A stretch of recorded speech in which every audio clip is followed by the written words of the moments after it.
Star Citizen's Fight for Pyro is here, and you get to decide the fate of this lawless system. 3 factions, heavy conflict, and high-stakes missions. Whether you want to bring order, spread chaos, or purge Pyro, there's a role for you.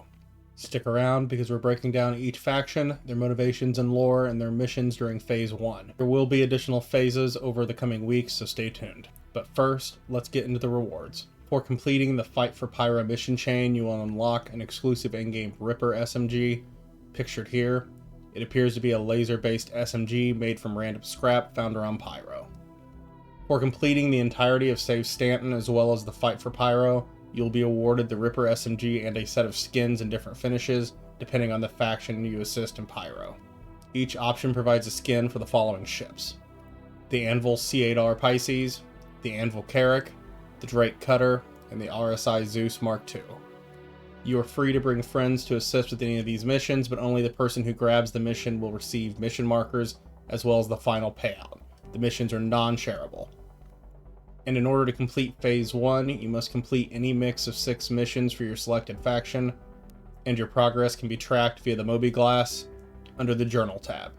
You should see an entry listing your chosen faction. The rewards for this event will not be distributed until the event completes at a later date, so don't panic when nothing shows up in your hangar upon finishing Phase 1. The first faction is Citizens for Prosperity. If you believe in bringing law and order to Pyro, this is your faction. They want to bring stability to Pyro via economic control by securing trade routes and developing settlements in hopes of expanding the non-outlaw population of Pyro until it's stable enough for it to be claimed and merged into the United Empire of Earth. However, the organization originally started with the goal of eradicating all criminals from Pyro, but after leading multiple failed missions into Pyro to hunt down outlaws, it was concluded that the only way to truly make the system safe would be to increase the viability of non-criminal settlements and attract commercial interests into the area. It's implied they are heavily influenced by the interests of megacorps of Stanton, primarily Hurston. If you choose to side with and assist them, you'll be doing missions furthering this end goal of economic support and by proxy control. Citizens for Prosperity is unique in that it only has one mission type during Phase 1, unlike the Headhunters and the Frontier Fighters.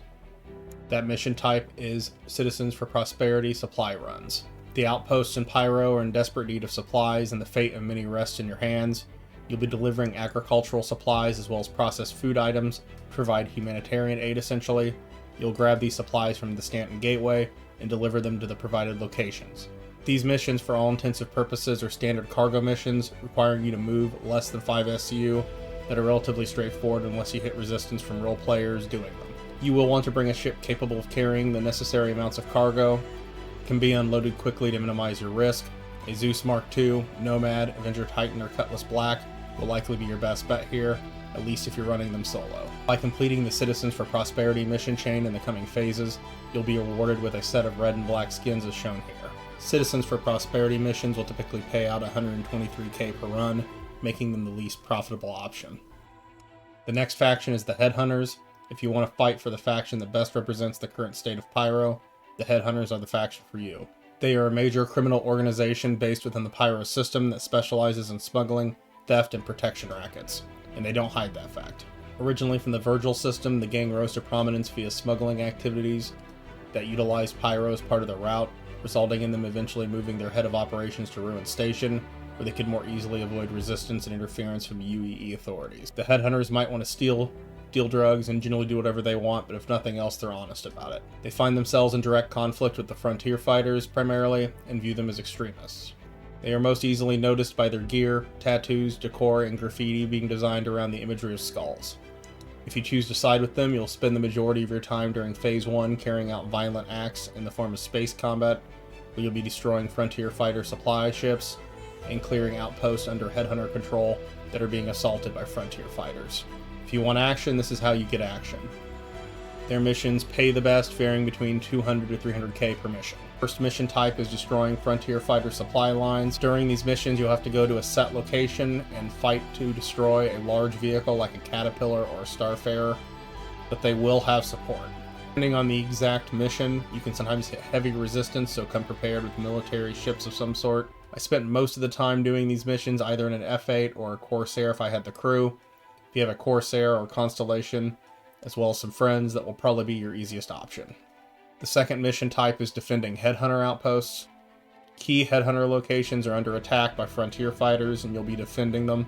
These are FPS-focused outpost missions that will require you to go to ground locations to clear out a set number of enemies. These were easily the most scenic and fun missions I found during the event, and I highly recommend the headhunter route as a result. However, these also appeared to like to bug sometimes if you don't see enemies shortly after landing, or if upon largely clearing the area you haven't started seeing enemy markers appearing showing the last few enemies. The mission is likely bugged, and your best course of action from here is to simply move on to the next task or a new mission. During these missions, you'll have to fight both humans as well as Copians, and the Copians do seem to like to wander out from the outposts seemingly, so oftentimes they'll be the last targets left and you'll have to hunt them down. One final detail we'll note as well is some of the outposts can have caves near them that can include NPCs that are required to be wiped for the mission. If you're not able to find a large percentage of the targets, try getting in your ship and looking for a nearby entrance to a cave. By completing this factions chain, you'll be awarded a black and metallic purple skin upon completion of all phases of the event, as shown here. The final faction is the Frontier Fighters. If you think Pyro is a lost cause and beyond redemption, this faction is for you. Very little is known about the Frontier Fighters, but they appear to be a paramilitary group, likely supported by some larger power outside of Pyro. They view the citizens of Prosperity as a joke, and the entirety of Pyro, the headhunters, and the local population as a lost cause that needs to be purged. The only way they can see Pyro improving is by the complete destruction of the system so it can be rebuilt into whatever image that they have in mind. During Phase 1 they have two mission types. The first is wiping out Pyro locations. This is exactly what it sounds like. You go to an outpost location, wipe out the locals. These missions are practically identical to the Headhunter missions. The only difference is you won't be fighting Frontier Fighters this time. But otherwise you still will be fighting human NPCs and Copians. The same bugs apply here as well, and caves can also become an issue once more. The second mission type is destroying Pyro fuel tanks. You'll be sent to either a ground outpost or an asteroid base to blow up fuel tanks located around the location. Your best bet will either be to bring a ship with turrets. If you happen to run into any difficulties with your ship, you can destroy these using FPS weapons. It will just take more time to do so. This is a pretty straightforward and easy mission option, so long as you don't encounter PvP during it. If you have issues with ground outposts, simply do these missions and move on. The Frontier Fighters missions will pay 240 to 278k, making them the second best paying faction during the event. For completing the Frontier Fighters mission chain, you'll receive a camo style skin set, as shown here. The Fight for Pyro is on, and the question is, which side will you take? Drop a comment below and let me know which faction you're rolling with and if you encountered anything interesting doing the missions. If you enjoyed this breakdown, make sure you hit that like button, subscribe for more Star Citizen content and updates, and ring the bell to make sure you don't miss a thing. I'll see you in the verse.